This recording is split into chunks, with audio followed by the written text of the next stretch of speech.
Sabi daw nila kapag networker ka, ang kaya mo lang bilhin daw, mga magandang sasakyan, bahay, mga trip sa ibang bansa.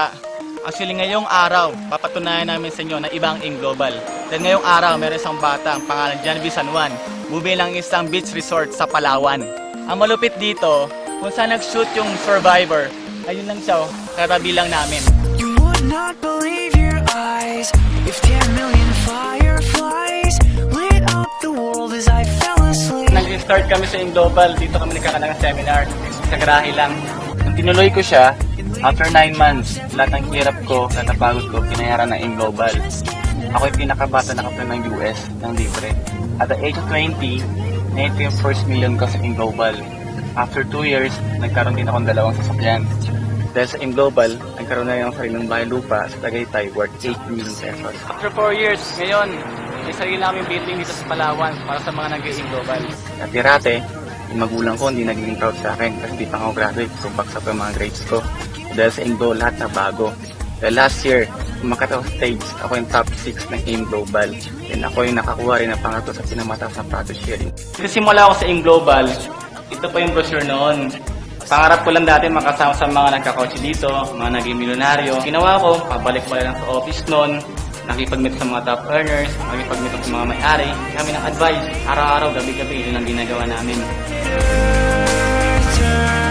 Naalala ko yung buhay ko dati.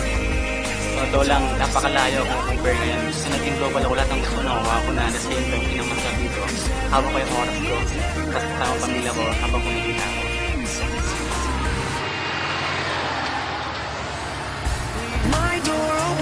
Akala ko lahat ng pangarap ko nakuha ko na. Yung palang simula pa lang. Dahil sa Global, nakuha ko ultimate dream car ko na Camaro. Dati napanood ko na sa Transformers, pero ngayon, si Bumblebee, kotse na ni Janvi. Kumita lang 10,000, 15,000, tuwang-tuwa na ako. Pero ngayon, na-experience ko sa Global, kumita pa ng almost million. Ano kayong pakiramdam doon? Hindi ko ma-explain. Mas lakihan mo yung pangarap mo kaya sa ibang tao. Kasi kapag ginawa mo yun, for sure, effort na lalabas yun, mas malaki.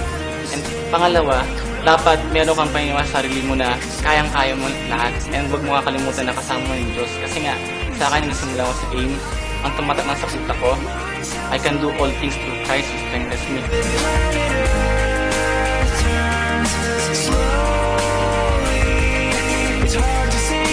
Guys, imagine mo, ito resulta lang ito ng 5 years na non-stop na trabaho ko.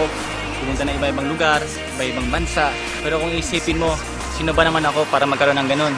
Sa akong bata, sa akong undergraduate, first time ako mag-network. Ito lang isipin nyo, kung ako nga nagawa ko, ikaw kaya mo rin. Basta may pangarap ka, trabahoy mo lang sa Global at ibigay sa'yo na. Because my dreams are bursting at the seams. At tumulang pawis ko. Tumutulong pawis ko. Pero may cut yun, di ba doon? Oo.